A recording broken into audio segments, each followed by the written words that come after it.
Mau edit video teks intro seperti ini, saksikan tutorialnya setelah intro berikut.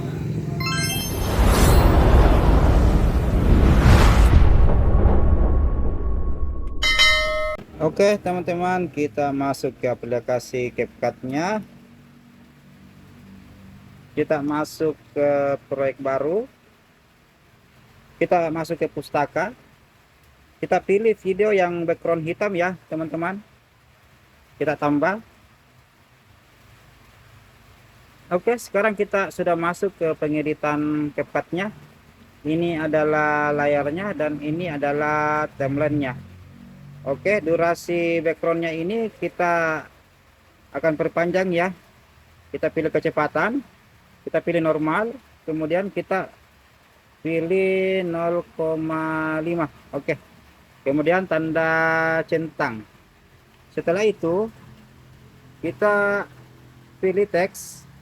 Kita masukkan teks ya. Teksnya ini tergantung dari teman-teman ya. Ini saya hanya ambil contoh saja. Ini nama channel saya ya teman-teman. Oke, kemudian kita pilih style. Stylenya saya kasih 18. Kemudian kita pilih font. Fontnya itu saya kasih Rubik ya teman-teman, seperti itu. Oke, kemudian tanda centang.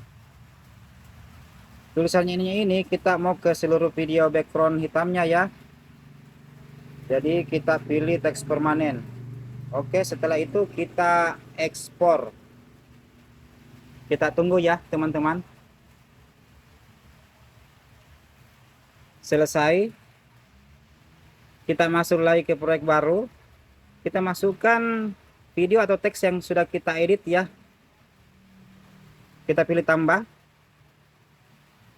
Oke, kita sudah masuk di pengeditannya lagi teman-teman. Kemudian kita pilih overlay.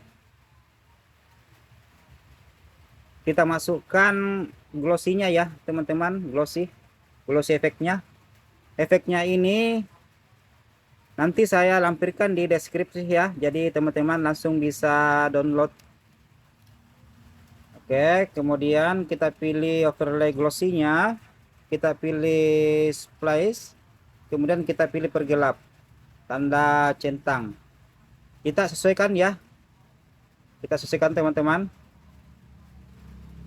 Kita perlebar ya efek glossy-nya seperti ini sampai menutupi ke seluruh tulisannya ya.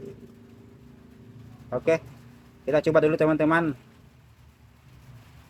Oke, jadinya seperti itu. Kemudian kita tambah lagi efeknya ya, tambahkan overlay, kemudian kita pilih efek partikelnya, kita tambah. Jadi untuk efeknya ini, efek glossy dan efek partikelnya, teman-teman nanti bisa download langsung di deskripsi ya, nanti saya lampirkan teman-teman. Oke, kemudian kita tekan efek partikelnya, kita pilih splice, kemudian kita pilih filter, kemudian tanda centang. Oke, kita coba dulu ya teman-teman, hasilnya bagaimana. Oke, saya kira hasilnya sudah jadi teman-teman. Jangan lupa komen, like, subscribe, dan share ya, demi perkembangan channel saya ini. Jangan lupa kita ekspor. Terima kasih teman-teman, semoga bermanfaat.